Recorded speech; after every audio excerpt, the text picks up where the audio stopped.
So, good evening po. We are the reporters who will discuss about the lesson for today, which is the Chapter 8, the trends and issues in teaching learners with difficulty seeing, hearing, and communicating. So, first one po muna is the overview of our topic today. So, this chapter will focus on some of the findings of recent studies concerning teaching learners with communication difficulties and also po the learners which have difficulties in seeing or even hearing po. So our intended learning outcome po is to draw instructional implications of the trends and issues in teaching learners with difficulty seeing, hearing, and communicating. When we say draw po, to have some insights or perceptions on how to deal or cope, and we encounter such challenges, or we can say rewards or perks of being a teacher, because for me po it is a privilege to teach some students who have a disability or even the gifted learners. It is an honor for me to teach them. So our motivational activity, since hindi pa po tayo inabot ng face-to-face class, kasi po ay anticipate po na by January we will have a conventional or rather the traditional, yung nakasanayan po nating form of learning platform po.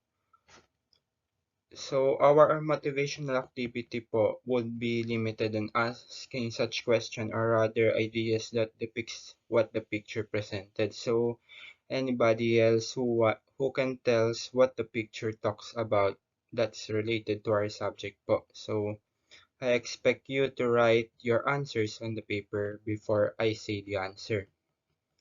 So as we can see, the picture portrays a circle of people who might be exchanging or passing the message or conveying such context to one another. So we can see that it's a form of communication which has a sender of the information, a message, and a receiver, or the one who will give a feedback. So in the picture po, we have seen, or we can tell that there was a barrier in their communication po that seems like it hinders the flow of the ideas that they were talking about. So as we can see that they are using such orange cone, rather traffic cone sign on blabbering such message to one another. So relating to our situation today, this crisis of pandemic po, we have such problems also or troubles in talking, whether not so interrupting po because of wearing only of our face masks or face shields in the public or in an online platform, that we have a problem in an internet connection po. So what more else po? Dun sa mga may disabilities po, like the person who doesn't have a sense of sight or a person who has difficulty in communicating po. As we defined in the previous topic po, that such person who has difficulty in communicating are not full, not only the one who doesn't have a courage to speak, but also the one who has a disability. What are these? So these are the person who doesn't have a capability to talk because of their situational facts, and that situational facts might be they induced or inborn po, or we can say that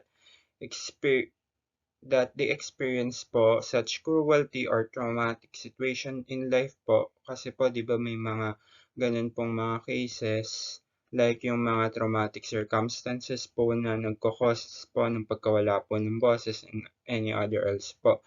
And such person rin po na have a disorder po or physically, emotionally, and mentally challenged po. I will not further discuss pa po siguro yan because since it is discussed po in the previous and will be discussed in the next or other topics po. Baka rin po kasi medyo malayo na po tayo sa mismong topic po natin. So, what I want to share with you only, guys and sir, is how difficult communication or rather learning when it comes to a person who doesn't have a sense of sight or hearing and or talking. So, helping children with communication disorders in developing social communication and reducing challenging behaviors. So,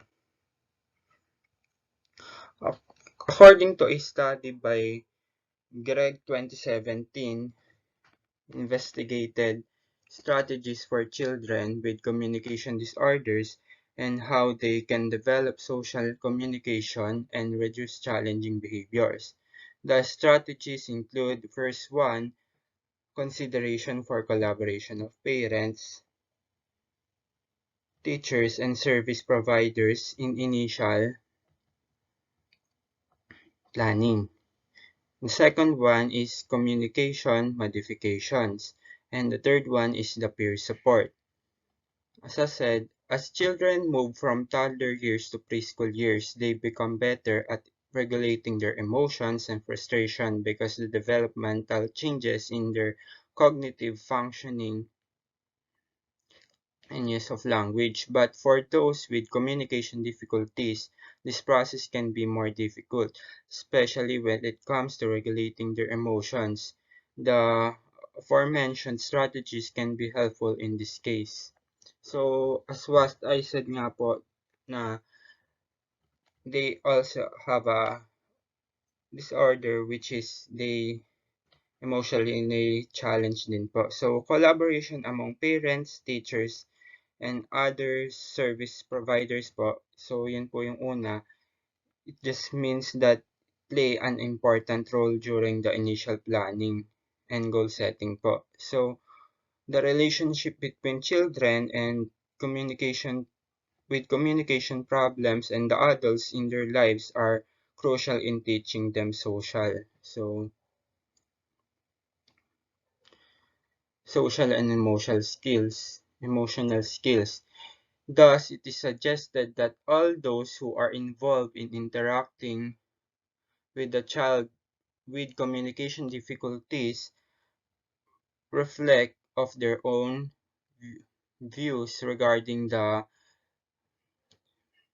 use of language and consider as well as the child's own perspectives regarding frustration. This can be helpful in understanding and setting goals for children with communication difficulties. Moreover, it is recommended that functional, social, emotional goals be prioritized with their speech language goals.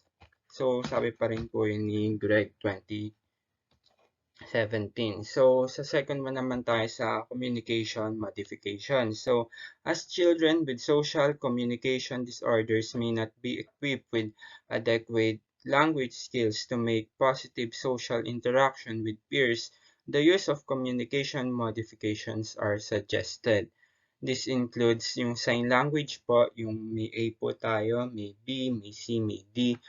Then, voice output device like this. Pwede rin po yung mga mics, earphones, and picture communication systems. Caution must be taken with the use of technology-based output device as it may not always be appropriate for a child with communication problems.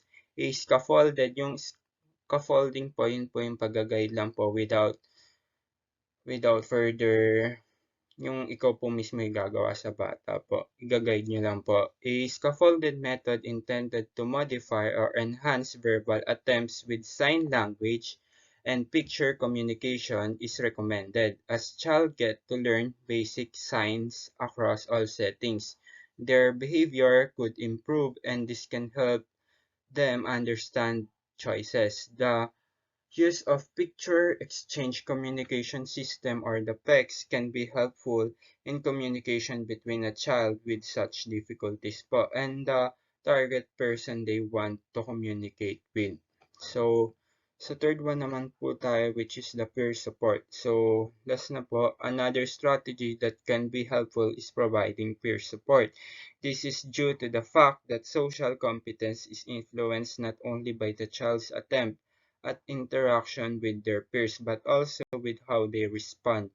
Through peer support, the child can build self-confidence or self-esteem social competence, and social communication skills. Thus, peers of children with communication problems should also be taught of ways to understand and support them in classroom settings across all subjects.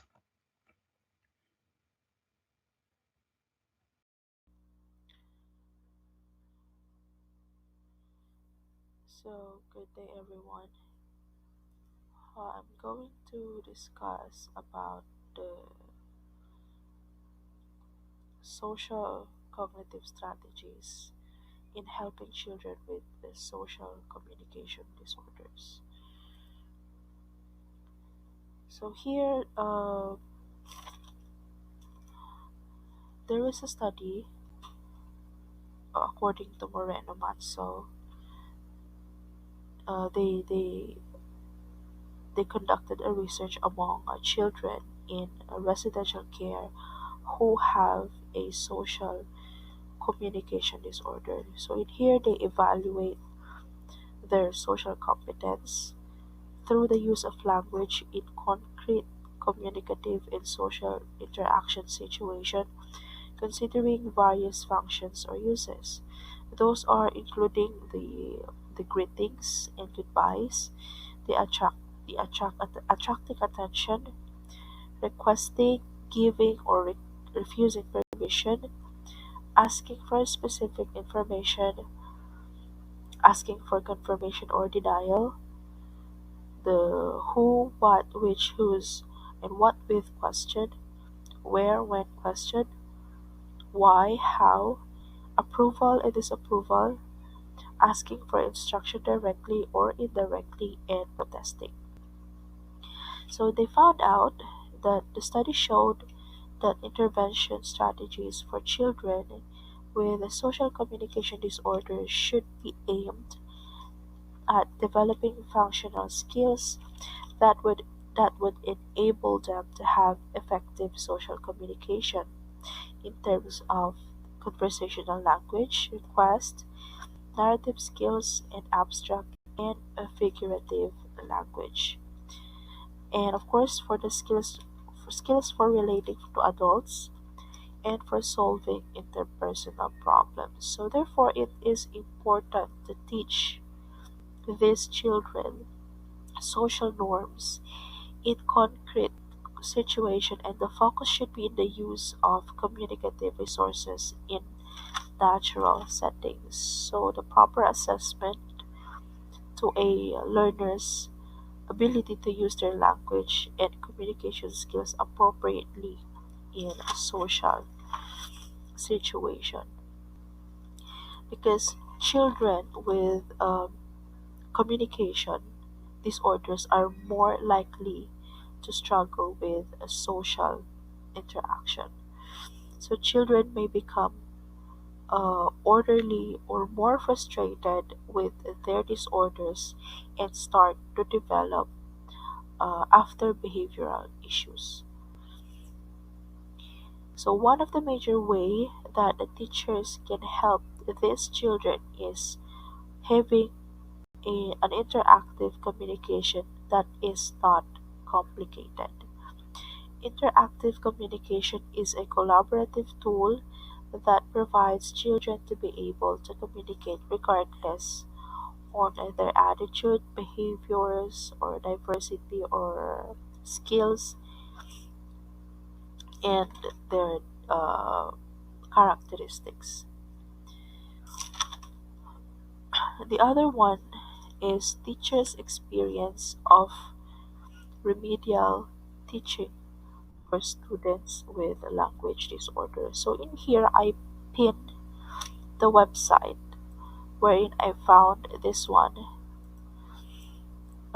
This article suggested some recommendations for teachers on how to uh, deliver remedial classes to the learners who has a language disorders.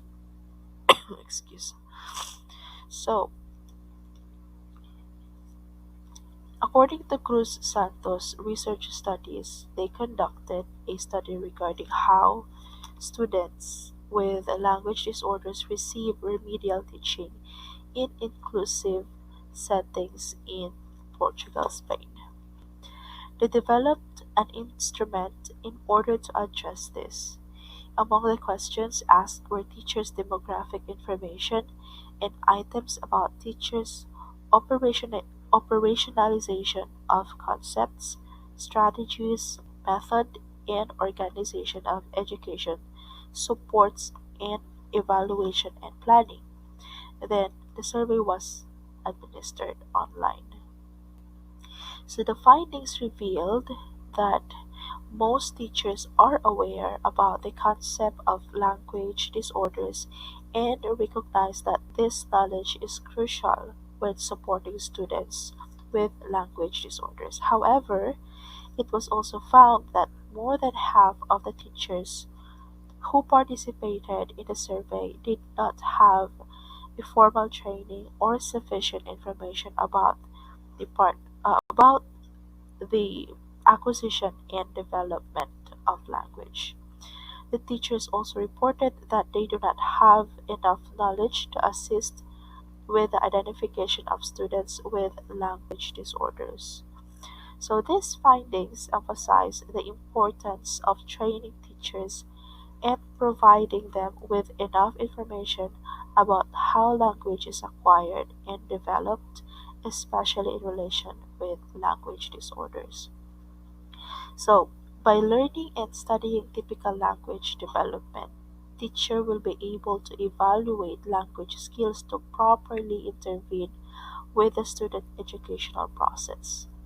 Training with other professionals such as language interventionist, speech therapist, etc. Therefore, they can effectively meet and solve the individual needs.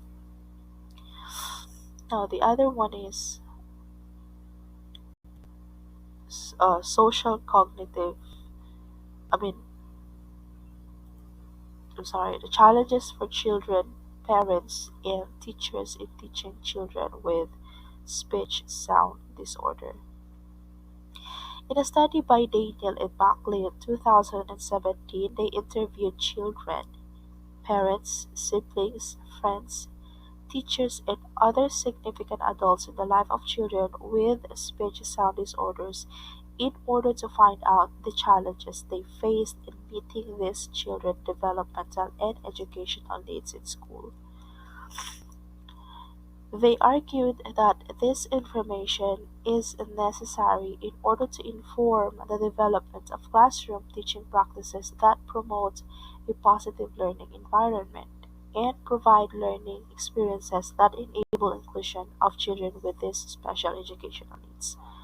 So they found out among the challenges for children, they found the lack of self-confidence in school context in general as well as in particular activities within the classroom. So meaning one of those major challenges of children is having a lack of self-confidence. So if you don't have enough confidence, it will also affect the learning outcomes. So in here, the lack of confidence is not only manifested in relation to speech but also in other areas, including learning and social difficulties in school. So therefore, if you don't have, I mean, if the learners don't have enough self confidence, it will definitely affect the learning outcomes and at the same time their social life. Due to the children's observed withdrawal from interaction with other students and their limitation in participating in discussion due to their speech problems, teachers and parents are concerned on the focus of contemporary learning theory and practice on engaging students in classroom discussion. Teachers noted that this reduced children's participation in classroom activities that required a verbal response and student discussion, and parents noted that these activities make it uncomfortable for children with speech limitations. Moreover, they also found challenges in terms of learning outcomes. Okay, the children, parents, and teachers mentioned aspects of literacy when they were asked about what they found difficult in school, and some of them associated directly to the children's speech difficulty. The other thing is the challenges towards parents. These include the lack of targeted specialist support. Parents found it difficult to maintain and support the children's speech and language development. Moreover, the school lacks embedded speech-language pathology services so that the parents have to get the services elsewhere. This means additional burden for the parents as they have to allot additional time and finance to be able to access this much needed support. In addition, even looking for this service outside of the school seemed to be challenging due to the limited number of available specialists in their community. Aside from the lack of speech language pathology services in school, additional resources to support learning of children with speech difficulties were also limited, which leads to frustration and difficulty among parents to support and maintain their children's need. The last is the challenges towards the teachers in teaching children with speech sound disorders. So the challenges include maintaining awareness of the children in the classroom environment.